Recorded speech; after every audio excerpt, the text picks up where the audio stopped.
बिस्मिल्लाहिर्रहमानिर्रहीम। अल्लाहुम्मा सल्लि अला सय्यदिना व मौलाना मुहम्मदिन व अला आलिहि व सहबिहि व बारिक वसल्लिम। तहरीक मिनहाजुल कुरान के ज़ेर एहतमाम मुल्क भर में कायम 25,000 से ज़ायद मराकज़ इल्म, और उनमें से एक वो मरकज़ इल्म कि जिसमें हम आज 11वीं क्लास में मौजूद हैं। ये हमारी हफ्तावार क्लास है और जो हर जुमा को रात इस वक्त मुनक़िद होती है, जिसमें हमारे तमाम फैमिली मेंबर्स और करीबी रिलेटिव्स एक जगह पर इकट्ठे होते हैं, वो हाज़रीन में होते हैं, और उसके साथ फिर ऑनलाइन सैकड़ों ही नहीं बल्कि हज़ारों की तादाद में अल्हम्दुलिल्लाह नाज़रीन होते हैं, और हम इस क्लास में शरीक होकर मुख्तलिफ़ मौज़ूआत को पढ़ रहे होते हैं। कुरान व हदीस की मालूमात हासिल करना, कुरान व हदीस का इल्म हासिल करना, ये तमाम उलूम पर भारी इल्म है, और एक मुसलमान के लिए बुनियादी मालूमात जो उसके दीन से मुताल्लिक़ रखती हैं, ताल्लुक़ रखती हैं, जो उसके मज़हब से ताल्लुक़ रखती हैं, और जो उसके नबी हज़रत मोहम्मद मुस्तफ़ा सल्लल्लाहु अलैहि वसल्लम की तालीमात से ताल्लुक़ रखती हैं, उनका जानना बेहद ज़रूरी है। यही वजह है कि इसकी अहमियत के पेश नज़र हुज़ूर नबी अकरम सल्लल्लाहु अलैहि वसल्लम ने अल्लाह के पाक कलाम कुरान मजीद में भी जगह जगह पर और अपने फ़रामीन के ज़रिए भी जगह जगह पर इल्म हासिल करने पर बहुत ज़्यादा ज़ोर दिया है। आज हम मराकज़ इल्म की 11वीं क्लास में मौजूद हैं अल्हम्दुलिल्लाह, और इससे पहले 10 क्लासेस हमारी मुकम्मल हो चुकी हैं। आज के इस 11वीं क्लास में हम 3 टॉपिक मुख्तलिफ पढ़ेंगे। पहला टॉपिक हमारा होगा तर्जुमा व तफसीर का, जिसमें हम कुरान मजीद की आयात की रोशनी में मुनाफिकीन की अलामात को जानेंगे कि मुनाफिक कौन होते हैं, उनकी अलामत और उनकी निशानियां क्या क्या होती हैं। फिर हम अल-फ़िक़्ह में पढ़ेंगे कि मर्द और औरत की नमाज में फ़र्क क्या है, और तीसरे नंबर पर हम सीरत रसूल का टॉपिक, और उसमें हम चंद मुंतखब तालीमात को जानेंगे। आइए आगाज़ करते हैं। सबसे पहले तर्जुमा और तफसीर में हम आते हैं और कुरान मजीद की तिलावत करते हैं। औज़ु बिल्लाहि मिनश शैतानिर रजीम।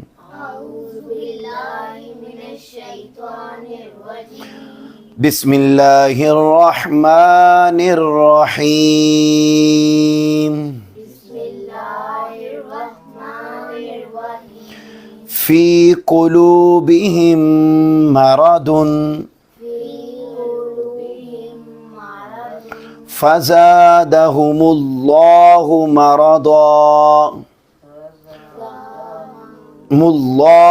मरदा वलहुम अज़ाबुन अलीम बिमा कानू यक्ज़िबून व इज़ा क़ील लहुम ला तुफ़सिदू फ़िल अर्द क़ालू इन्नमा नहनु मुस्लिहून अला इन्नहुम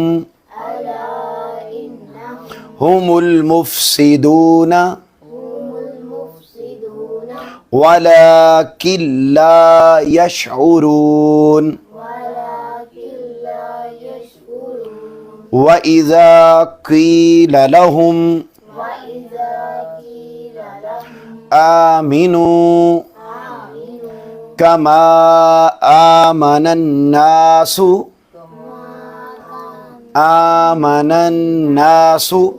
क़ालू अनुमिनु कमा आमनस्सुफ़हाउ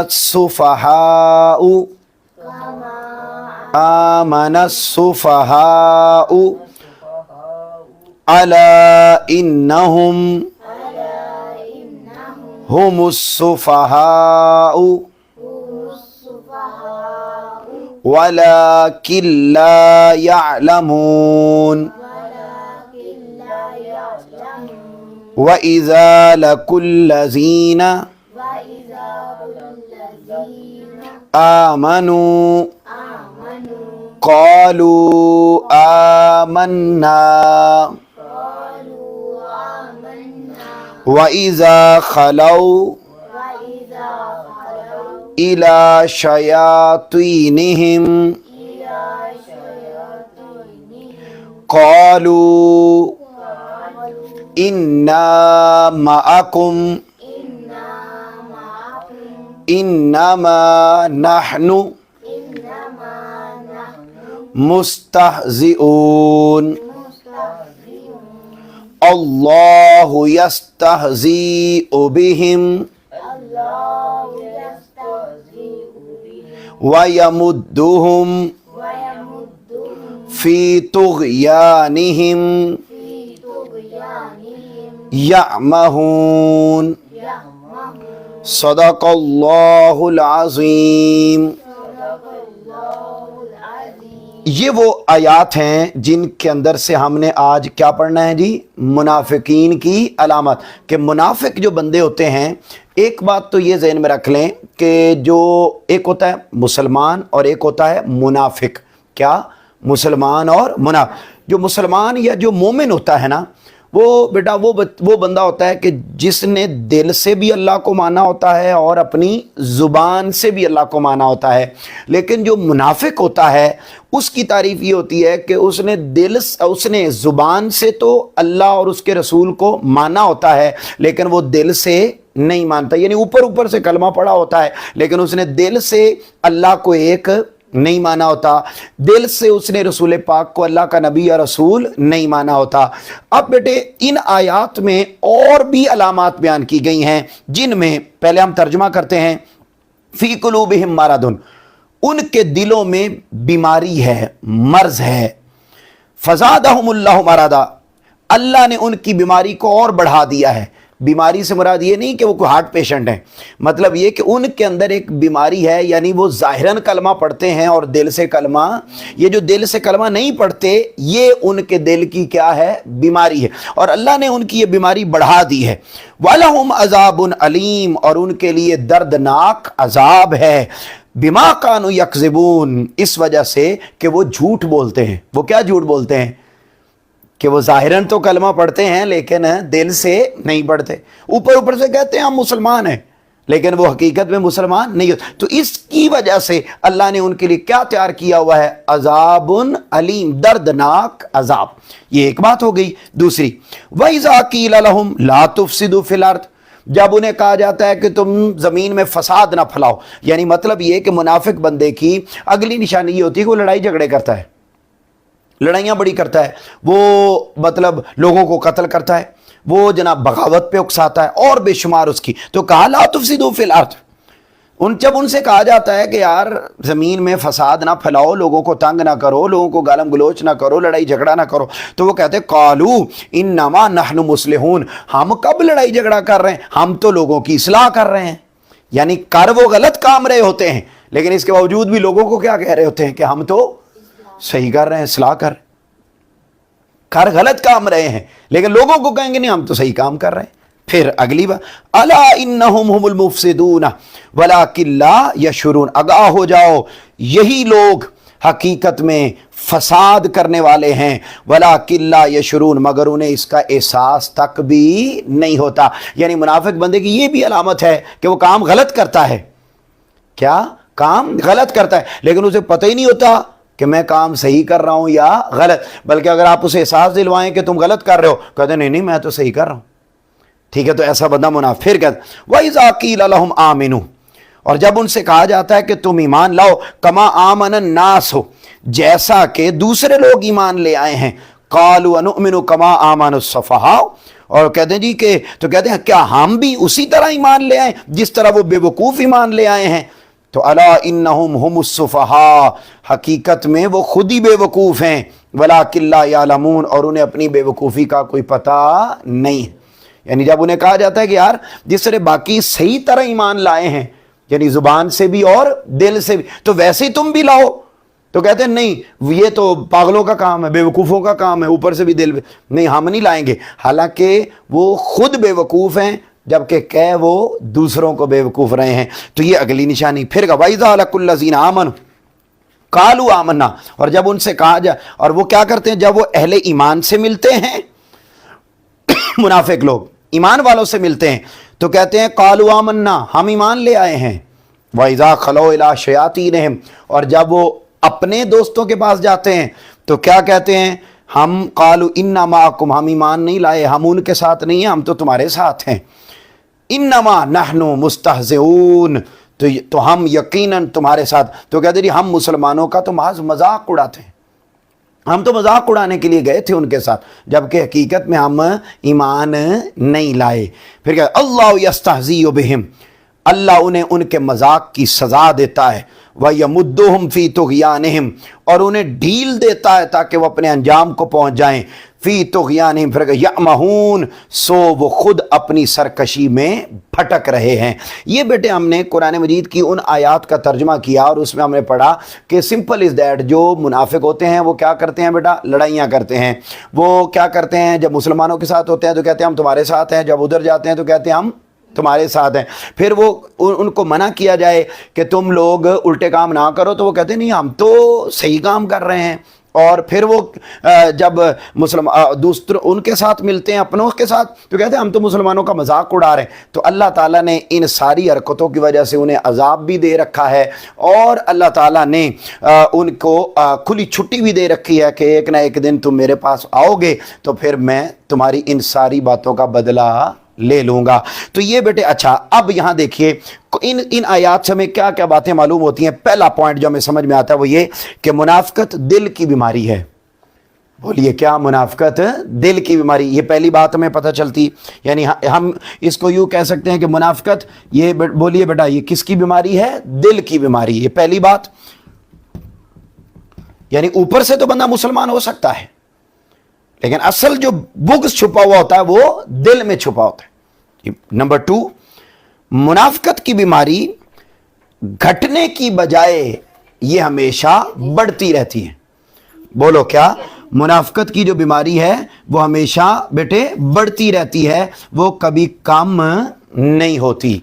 फिर नंबर 3, इन आयात से हमें पता चलता है कि मुनाफिकत की बीमारी में झूठ बोलना ये बेटे आदत बन जाती है। बोलिए क्या, झूठ बोलना आदत। अब आप अंदाजा करें कि वो झूठ ही बोल रहा होता है ना जब कह रहा होता है कि मैं तुम्हारे साथ हूं, लेकिन दिल में वो उनके साथ नहीं होता। जब वो कह देता है कि मैं मुसलमान हूं, कलमा पढ़ रहा हूं, जबकि हकीकत में उसने कलमा नहीं पढ़ा हुआ होता, तो ये वो इस तरह करके वो क्या बोल रहा होता है बेटे, झूठ। तो इसका मतलब है कि मुनाफिक बंदा जो होता है वो दिल का बीमार होता है। मुनाफिकत जब वो बढ़ती रहती है और मुनाफिक बंदा क्या बोलता है बेटा, झूठ बोलता है। अगला पॉइंट वो ये है कि वो बंदा जो मुनाफिक होता है उसके दिल में रसूल पाक सल्लल्लाहु अलैहि वसल्लम की मोहब्बत नहीं होती।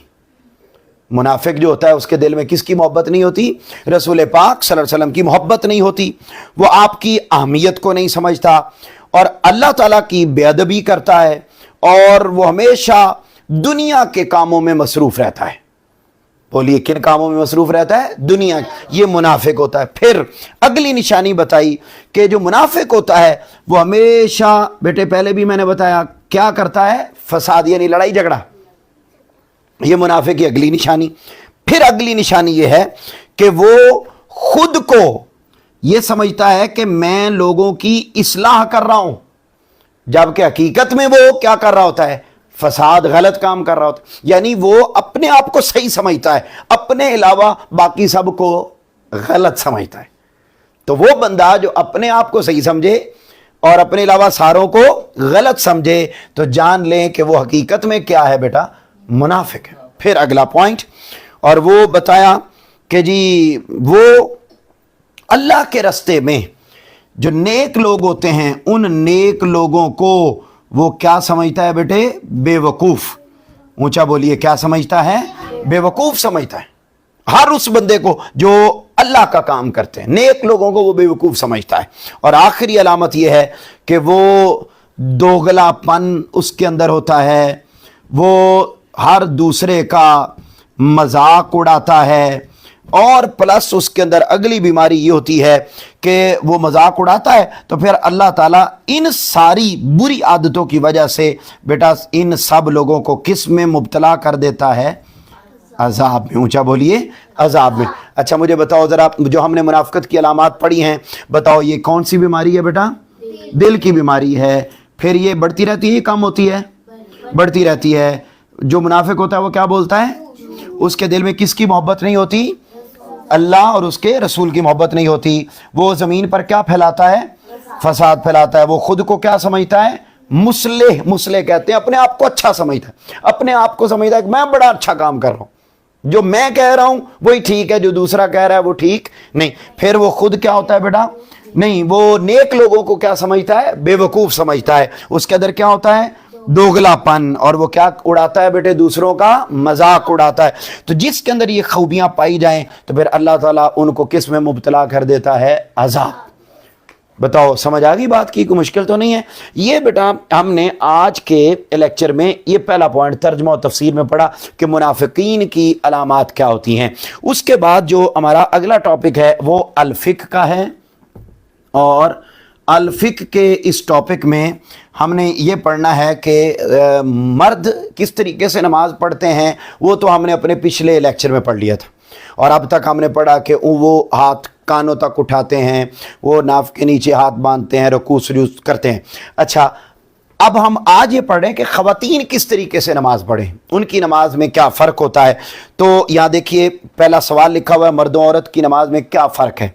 तो जवाब देते हैं जी कि मर्द और औरत के तरीक़ा नमाज में भी उनकी जिस्मानी साख्त के मुताबिक फ़र्क जो है वो मलहूज़ रखा जाए। साफ ज़रा मर्दों की जिसामत और है और ख़वातीन की और है।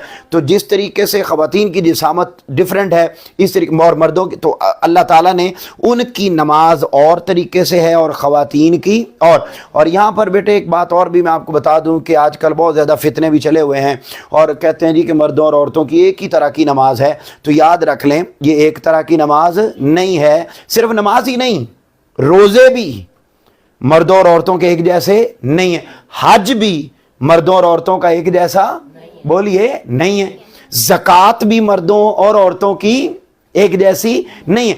अच्छा, वो अलग, उसके डिटेल्स में मैं आगे नहीं जाना चाहता, बस सिंपल आपको इतना बता रहा हूं कि बाकी तमाम इबादत में भी फ़र्क है। जब बाकी तमाम इबादत में फ़र्क है तो फिर नमाज में भी क्या है? बोलो, फ़र्क है, मर्दों की और तरीके से और औरतों की और तरीके से। अच्छा, क्या क्या फ़र्क है? सबसे पहला पॉइंट जो यहाँ लिखा हुआ है, मैं वही आपके सामने बढ़ रहा हूँ। 20 पॉइंट हैं, बड़ी तवज्जो के साथ सुन लें, आपको काम आएंगे। पहला पॉइंट है, औरत तकबीर तहरीमा के वक्त कंधों के बराबर हाथ उठाएगी।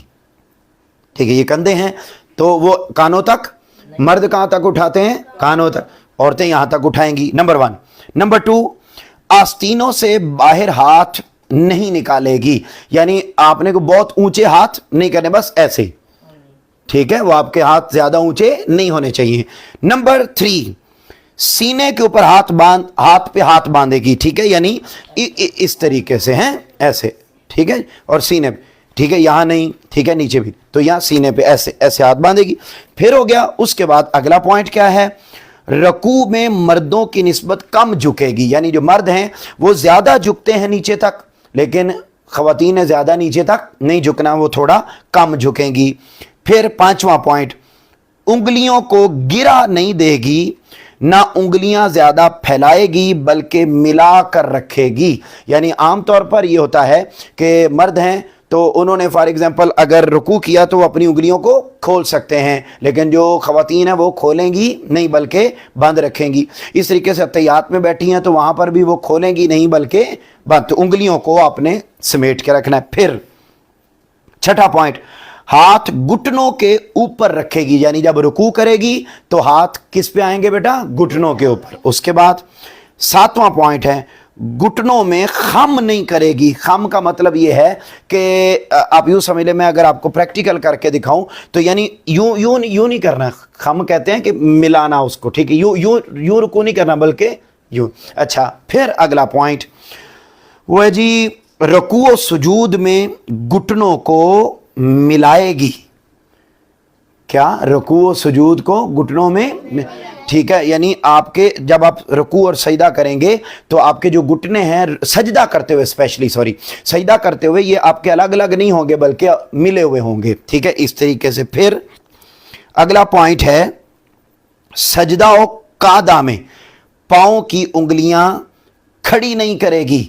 यानी जिस तरीके से आपने कभी मर्दों को नमाज़ पढ़ते यकीनन आपने देखा बाबा को, तो वो जब नमाज़ पढ़ते हैं तो जो पाँव की उंगलियां होती हैं उनको खड़ा किया, तो जबकि ख़वातीन खड़ा नहीं करेंगी। ख़वातीन क्या करेंगी वो ठीक है, लिखा हुआ है कि औरत रुकू और सजदा में अज़ा खोल कर नहीं रखेगी, पाँव पर बैठेगी, सजदा में अपना पेट रानों पर रखेगी। ठीक है, मतलब ये कि बहुत खुले खुले होके नमाज नहीं पढ़नी है, सिमट के नमाज पढ़नी है, और जो पाँव हैं उनको खड़ा नहीं करना, बल्कि जब आपने बैठना है तो उन्हीं पाँव के ऊपर बैठना।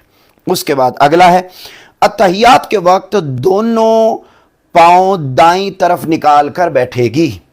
ठीक है, समझ आ रही है ना बड़ी आप तो जो आपके पाँव हैं वो यानी यूं होंगे।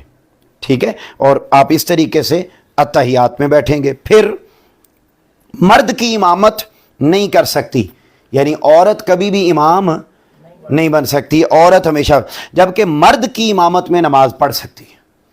ठीक है, ये तो अभी थोड़ा कल्चर अलग हो गया। जब आका अलैहिस्सलाम का ज़माना था तो ख़वातीन मस्जिद में ही जाके नमाज़ पढ़ती थी, ठीक है, मर्दों के पीछे। तो फिर उसके बाद फिर आबादी बढ़ती गई, फिर उसकी वजह से मसाइल आए, तो हज़रत उमर के दौर में फिर ख़वातीन घर में पढ़ती हैं और मर्द मस्जिद में पढ़ते हैं। तो बहरहाल मर्द की इमामत में नमाज़ पढ़ सकती हैं। 14वां पॉइंट है, नमाज में कोई बात हो जाए तो इमाम को बताने के लिए ताली बजाएगी, सुबहान अल्लाह नहीं कहेगी। ठीक है, मसलन अगर इमाम मर्द है, पीछे नमाज पढ़ रही है, इमाम से कोई गलती हो गई है, तो अगर मर्द के पीछे मर्द होता है तो वो अल्लाह अकबर या सुबहान अल्लाह कहता है। ठीक है, उसको इमाम को ठीक करने के लिए। लेकिन अगर अगर अगर मौजूद है, इमाम मर्द मौजूद है, पीछे औरत है, तो उस सिचुएशन में क्या किया जाएगा? उस सिचुएशन में औरत सुबहान अल्लाह या अल्लाह अकबर नहीं कहेगी, बल्कि क्या करेगी, अपने हाथों से यूं ताली बजाएगी। ठीक है, ताकि इमाम को पता चल जाए कि मुझसे कोई गलती हो गई है। फिर अगला पॉइंट, बैठते वक्त हाथों की उंगलियों के सिरे घुटनों से मिलाएगी। मतलब जब आप बैठे हैं, ठीक है, तो आपने उसको मिला, समझ आ गई ना, आंटी बता रही। तो अब उसके बाद आगे चलें। औरत जमात कराए तो उनकी इमाम पहली सफ के दरमियान खड़ी होगी, अलग से खड़ी नहीं होगी। यानी अगर औरतें ही हैं सारी, यानी औरतों की इमाम औरत बन सकती है, मगर मर्दों की इमाम औरत, जैसे आप सलातो तस्बीह पढ़ती हैं, तो सलातो तस्बीह में क्या होता है कि जो इमामत करवा रही होती है वो आगे मुसल्ले पर नहीं होती, बल्कि पहली सफ में ही उन्हीं के दरमियान में ही होती है। यानी वो इमामत तो करवा सकती है लेकिन आगे निकल के नहीं करवाएगी। फिर अगला पॉइंट, मर्दों के हमरा बाजमात नमाज अदा करें तो मर्दों से पीछे खड़ी होंगी। ठीक हो गया, आसान पॉइंट है। अगला, औरत पर जुमा की नमाज फर्ज नहीं, अदा करेगी तो अदा हो जाएगी। यानी औरत के लिए जुमा पढ़ना फर्ज नहीं है, अगर पढ़ ले तो सवाब है। फिर औरत पर ईद की नमाज वाजिब नहीं, अगर पढ़ लेगी तो सवाब का काम, नहीं पढ़ती तो गुनाह नहीं है। फिर आखिरी पॉइंट है, औरत पर तकबीरात तशरीक हैं मगर बुलंद आवाज में नहीं कहेगी। ये तकबीरात तशरीक क्या है? जब आते हैं ना दिन बेटा बड़ी ईद के, कुर्बानी की ईद आती है ना, तो उस वक्त ना जो 3 दिन होते हैं, कितने दिन? 3। हर नमाज के बाद हमने ऊंची आवाज में हमने कुछ कलिमात कहने होते हैं। कौन से? शाबाश, हाँ, सुभान अल्लाह, अल्लाहु अकबर वलिल्लाहिल हम्द। ठीक है, ये इनको कलिमात तशरीक कहा जाता। तो ये ख़वातीन भी पढ़ेंगी, लेकिन ये पढ़ेंगी आहिस्ता आवाज़ में, ये ऊंची आवाज़ में नहीं पढ़ेंगी। उसके बाद ये 20 पॉइंट हैं जो ख़वातीन की नमाज के थे। अब आ जाता है आखिरी पॉइंट, और आखिरी पॉइंट हमारा कौन सा है जी? सीरतुर रसूल सल्लल्लाहु अलैहि वसल्लम।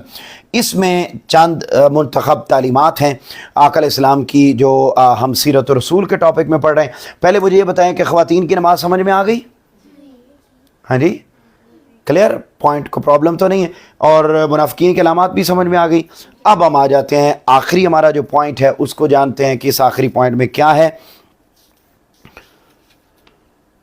और वो आका अलैहिस्सलाम की तालीमात है। मसलन पहला, हज़रत अनस बिन मालिक रज़ी अल्लाह ताला की रिवायत के मुताबिक रसूलुल्लाह सल्लल्लाहु अलैहि वसल्लम ने इरशाद फरमाया, यकीनन सदका अल्लाह के गज़ब को ठंडा करता है और बुरी मौत से बचाता है।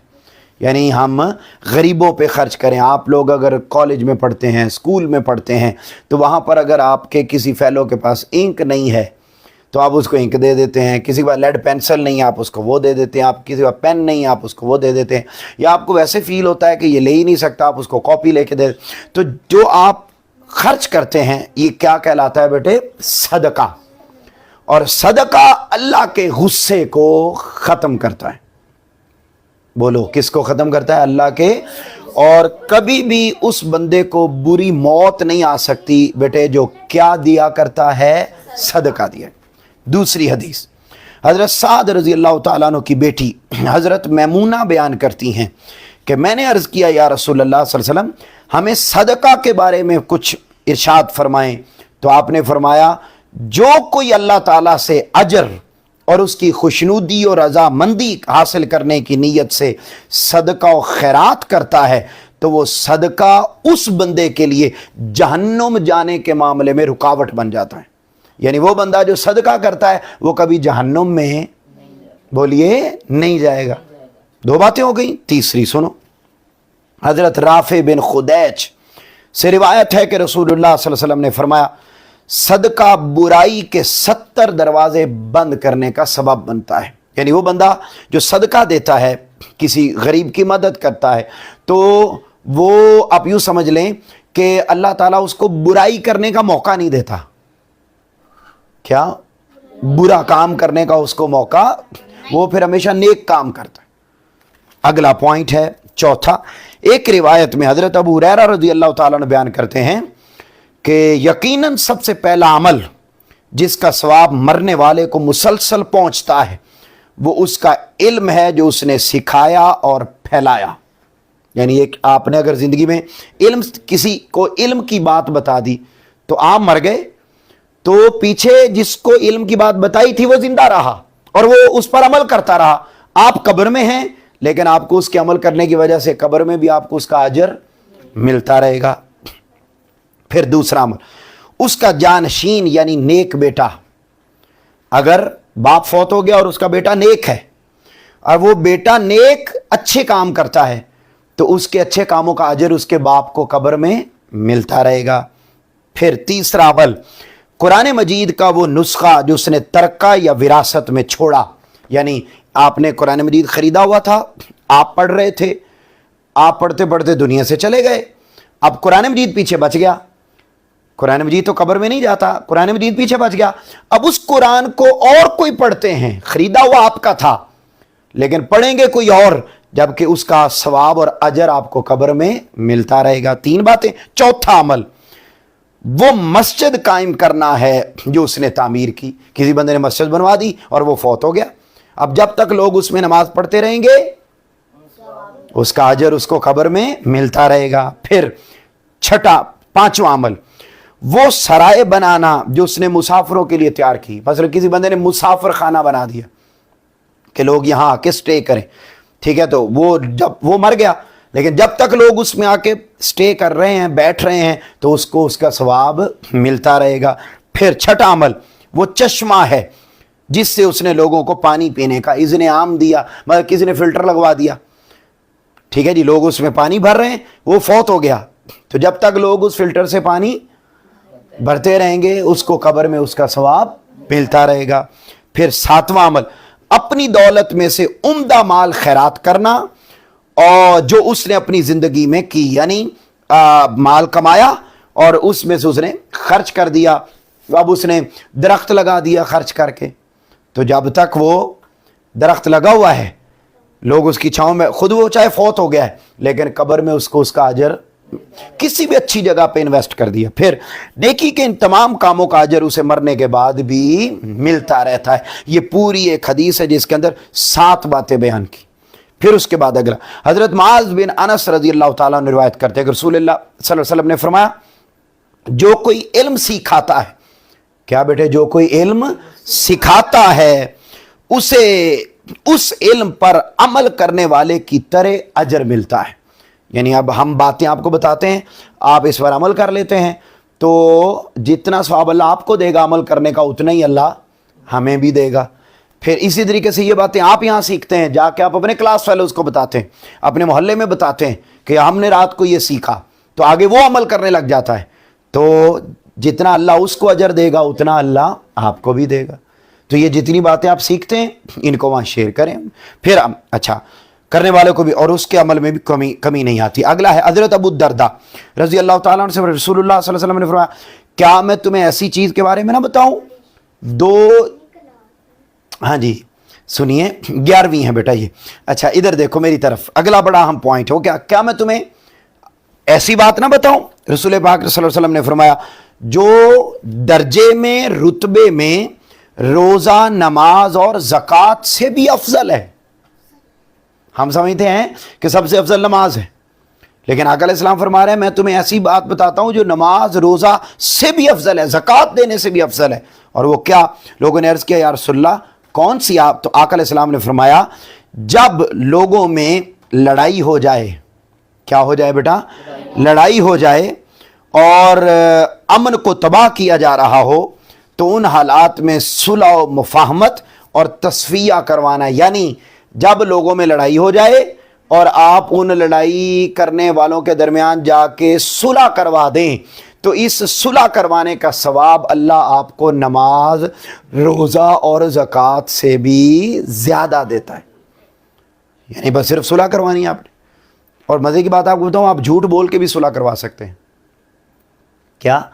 جھوٹ بول کے بھی صلح کروا سکتے ہیں. پتہ چل گیا جی فضا اور فرین کی لڑائی ہو گئی ہے، ٹھیک ہے. اب ہانیہ کیا کرتی ہے جا کے، تو فضا کو کہتی ہے کہ تم تو ایویں اس کے بارے میں باتیں کر رہی تھی، دیکھو وہ تو اوپر بیٹھ کے فضیلہ کے ساتھ تمہاری تعریفیں کر رہی ہے، ٹھیک ہے، حالانکہ اس نے کی نہیں. تھوڑی دیر بعد یہ فرین کے پاس جاتی ہے اور اس کو جا کے کہتی ہے کہ تو ایویں مطلب اس کے خلاف ہوئی پڑی ہے، دیکھو وہ تو جا کے نیچے ہیں اتنی زیادہ مطلب وہ تو باتیں کر رہی، وہ تو بڑا اچھا. تو یہ اب ہے، حالانکہ انہوں نے کی نہیں، لیکن بولا کیا ہے؟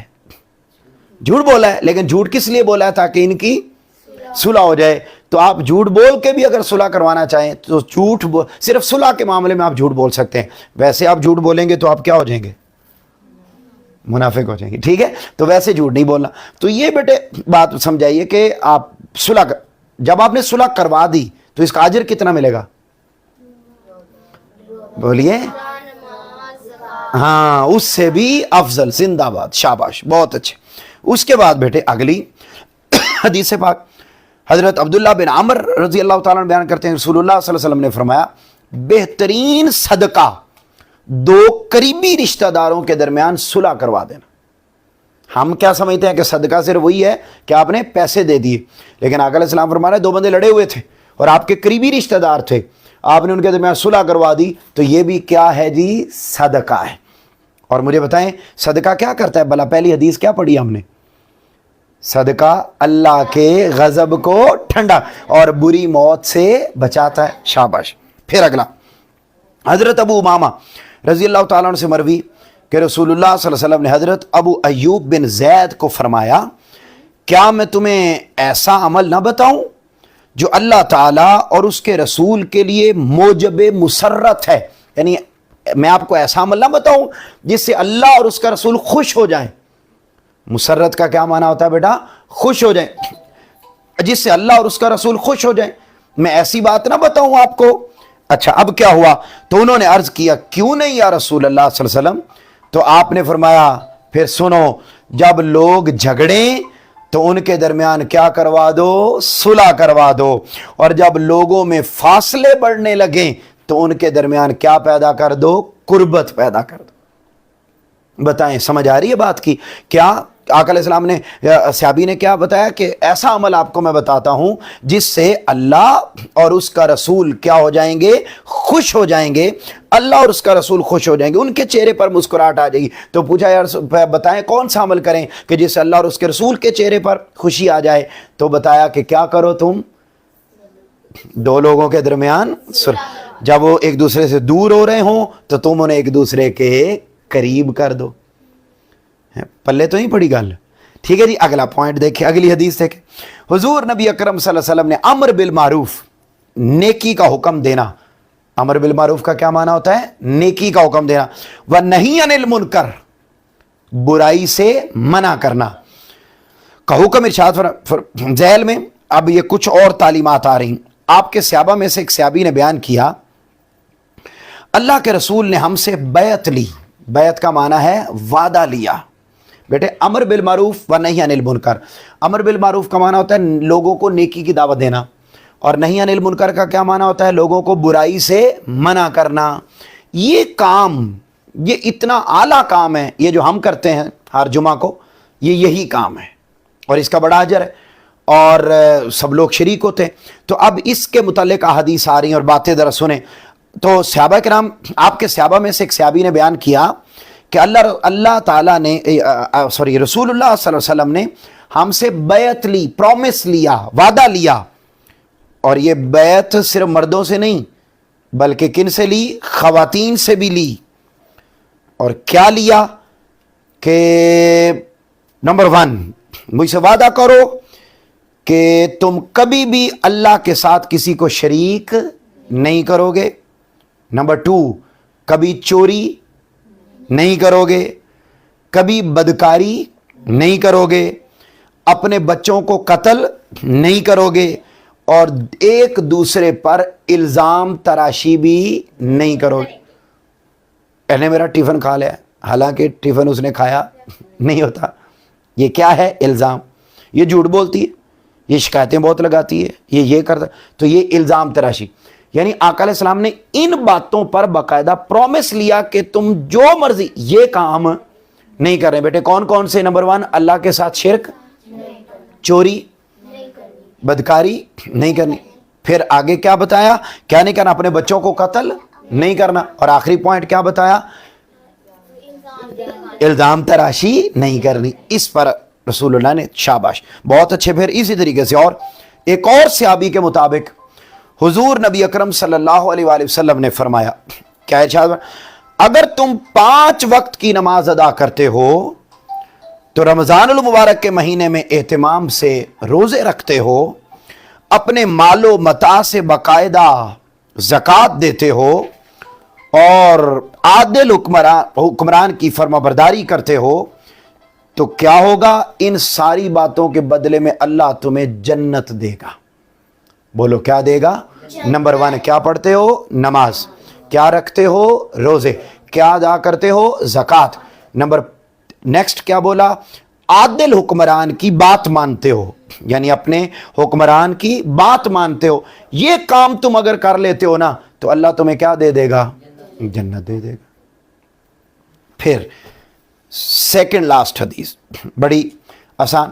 آقا علیہ السلام نے فرمایا بھوکے کو کھانا کھلاؤ، مریض کی عیادت کرو، قیدی کو رہا کرو، یعنی اس کی رہائی کے لیے پیسے وغیرہ دو۔ تو یہ جو کام ہے سارے، یہ کام بھی تمہیں کہاں لے جائیں گے؟ جنت میں لے جائیں گے۔ پھر اگلی حدیث، پھر اسی کو، اور پھر قسم ہے اس رب کی جس کے قبضہ قدرت میں میری جان ہے۔ یہ کون فرما رہا ہے؟ آقا علیہ السلام۔ اس رب کی قسم، یعنی آقا علیہ السلام قسم کھا کے یہ بات کر رہے ہیں، کیا؟ تم جنت میں داخل نہیں ہوگے۔ کب تک؟ جب تک کہ ایمان نہیں لاتے، اور تم ایمان نہیں لا سکتے جب تک کہ ایک دوسرے سے محبت نہیں کرو گے۔ یعنی آقا علیہ السلام قسم اٹھا کے کہہ رہے ہیں کہ اگر تم ایمان نہیں لاؤ گے تو تم جنت میں نہیں جاؤ گے۔ تو ایمان تب آئے گا جب تم آپس میں ایک دوسرے سے کیا کرتے ہو؟ اگر تم آپس میں ایک دوسرے سے محبت نہیں کرتے تو تمہیں ایمان کی دولت، اور جب ایمان کی دولت نہیں ملے گی تو تم کہاں نہیں جاؤ گے؟ جنت میں نہیں جاؤ گے۔ پھر کہا کیا میں تمہیں ایک ایسی چیز کے بارے میں نہ بتاؤں کہ اگر تم اسے کرنے لگو تو ایک دوسرے سے محبت کرنے لگ جاؤ گے. ٹھیک ہے, تو عرض کیا یا رسول اللہ بتائیں, تو فرمایا پھر السلام علیکم کو عام کرو. جس سے بھی ملو, جب بھی ملو تو کیا کہو بیٹا, السلام علیکم. ہمارے ہاں تو بیٹے مہمان گھر میں آ جائیں تو ہم کمرے چ وڑ جائیے, ٹھیک ہے, کہ تو سلام ہی نہ لینا پہ جائے. ٹھیک ہے, نہیں, آپ کو میں بتاؤں کہ آقا علیہ السلام نے بیٹے اتنی تعلیم دی ہے کہ اگر دو بندے جا رہے ہوں, درمیان میں درخت آ گیا, تو ایک بندہ ادھر ہو گیا اور ایک بندہ ادھر ہو گیا, تو وہ جب ایسے ہو کے دوبارہ ایسے ملے, کیا ایسے ملے, تو وہ دوبارہ بھی ایک دوسرے کو کیا کہیں, السلام علیکم. اور ایمان والے بندے کی علامات میں یہ شامل ہے کہ وہ کثرت کے ساتھ دوسروں کو کیا کرتا ہے, السلام علیکم کہتا ہے. بولیے کیا, دوسروں کو السلام علیکم کہتا ہے. تو یہ آقا علیہ السلام کی ہمیں کہنا چاہیے. پھر آپ کی تعلیمات میں یہ بھی ہے کہ مسلمان کا کیا ہے, بھائی ہے. نہ تو اسے دھوکہ دیتا ہے, نہ ہی جھوٹ بولتا ہے, اور نہ ہی اسے بے یار و مددگار چھوڑتا ہے. ہر چیز جو کسی مسلمان کی ملکیت ہو وہ مملوکہ شے, اس کی عزت, اس کا خون, اس کا مال دوسرے مسلمان پر حرام ہے. یعنی ہم کسی کی عزت اچھال نہیں سکتے, ہم کسی کو قتل نہیں کر سکتے, ہم کسی کا مال چوری نہیں کر سکتے, یہ حرام ہے. پھر تقوی یہاں ہے دل میں, اور مسلمان کے گناہگار ہونے کے لیے یہی کافی ہے کہ وہ اپنے مسلمان بھائی کو اپنے سے کم تر سمجھے. یعنی پوچھا گیا نا کہ گناہگار مومن مسلمان کون ہوتا ہے, گناہگار انسان کون ہوتا ہے, تو ہم یہ سمجھتے ہیں کہ جو نماز چھوڑے وہ گناہگار ہوتا ہے. نو ڈاؤٹ وہ ہوتا ہے, لیکن اگر ہم دل میں یہ سوچیں کہ ریشا دے کپڑے ہی نہیں چنگے ہوندے, میڑے کپڑے پاندی ہے, میں ذرا زیادہ ہیں, میں بہت اچھی ہوں, یہ اس کا تو ایسے ہی. ٹھیک ہے, تو اگر یہ سوچیں تو ہم اس کو, اس کا مطلب ہے اس کو ہم کم سمجھ رہے ہیں, اپنے رشتہ داروں کو کم سمجھیں. او پنڈ چ رہتے ہیں نا, دیکھی انہوں نے تو پتہ نہیں گندے سے رہتے. ٹھیک ہے, تو اس کا مطلب ہم اپنے آپ کو اچھا سمجھ رہے ہیں اور انہیں ہم اچھا نہیں سمجھ رہے. ٹھیک ہے نا جی. تو یہ اس طریقے سے کسی کو کم سمجھنا, تو اس کا مطلب ہے کہ ہم اچھے بندے نہیں ہیں بلکہ ہم گناہوں والے بندے. بولو کیا ہیں, گناہوں والے. تو گناہوں سے بچنا ہے تو پھر آپ نے ہر دوسرے بندے کو اپنے سے اچھا سمجھنا ہے, اونچا سمجھنا ہے, بہتر سمجھنا ہے. ٹھیک ہے جی.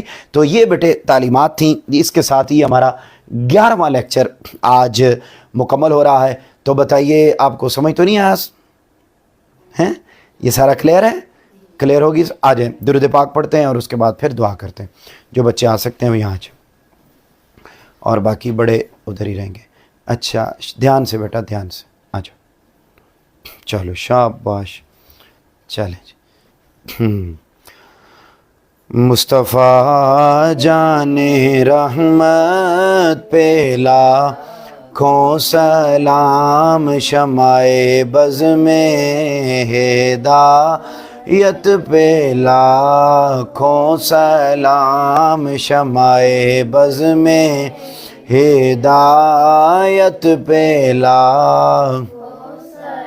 ہم یہاں سے پڑھیں وہ مدینے سنے, ہم یہاں سے پڑھیں وہ مدینے سنے, ہم یہاں سے پڑھیں وہ مدینے سنے, ان کی اعلیٰ سماعت پہ لاکھوں سلام, مصطفیٰ جان رحمت پہ لاکھوں سلام, شمع بز میں ہدایت پہ لاکھوں. بسم اللہ الرحمن الرحیم. اللہم صلی علی سیدنا و مولانا محمد وعلی آلہ وصحبہ وبارک وسلم. اللہم انک انت السلام ومنک السلام والیک یرجع السلام. حینا ربنا بالسلام وادخلنا جنت دار السلام. باری تعالی ہم سب کی حاضری کو اپنی بارگاہ میں قبول فرما. ہم نے تیرے اور تیرے محبوب کی توفیق سے باری تعالی یہ 11ویں کلاس آج لی اپنے اختتام کو پہنچی. باری تعالی اس میں حاضرین اور ناظرین شریک رہے, سب کا ایک ایک لمحہ اپنی بارگاہ میں قبول فرما. باری تعالی سب کو اس کا اجر کثیرہ عطا فرما۔ باری تعالیٰ ہم سب کے حال پہ مقدر کر اپنی مدد کا نزول فرما، اس کا ثواب آقا علیہ السلام کی بارگاہ میں پیش کرتے ہیں، قبول فرما۔ آپ کے توسل سے حضرت آدم علیہ السلام سے لے کر آج کے دن تک جتنے مسلمین مسلمات مومنین مومنات اس دنیا سے چلے گئے، باری تعالیٰ سب کی روحوں کو اصال کرتے ہیں، قبول فرما۔ سب کو جنت الفردوس میں اعلیٰ مقام عطا فرما۔ بالخصوص باری تعالیٰ حاضرین اور ناظرین کے جو اعزاء و اقارب دنیا سے چلے گئے، باری تعالیٰ سب کی روحوں کو اصال کرتے ہیں، قبول فرما۔ سب کو جنت الفردوس میں اعلیٰ مقام عطا فرما۔ ہم سب کو بھی اپنی آخرت اور موت کی تیاری کرنے کی توفیق عطا فرما۔ باری تعالیٰ جو ناظرین ہیں ان کے دلوں میں جو جائز حاجات ہیں، باری تعالیٰ سب کی حاجات کو پورا فرما۔ بیماروں کو شفا عطا فرما، والدین کو سلامتی عطا فرما، وطن عزیز پاکستان پہ کرم فرما۔ باری تعالیٰ پوری امت مسلمہ کو صحیح معنوں میں جد و جہد کے ذریعے باری تعالیٰ کامیابی اور کامرانی کی منازل کو آسان فرما۔ لی خمسۃ نطفی بہا حر الوباء الحاتمہ المصطفیٰ والمرتضیٰ وابناہما والفاطمہ وصلی اللہ تعالی علی حبیب خیر خلق محمد وعلی آلہ وصحبہ اجمعین برحمتک۔ چلو جی ماشاء اللہ۔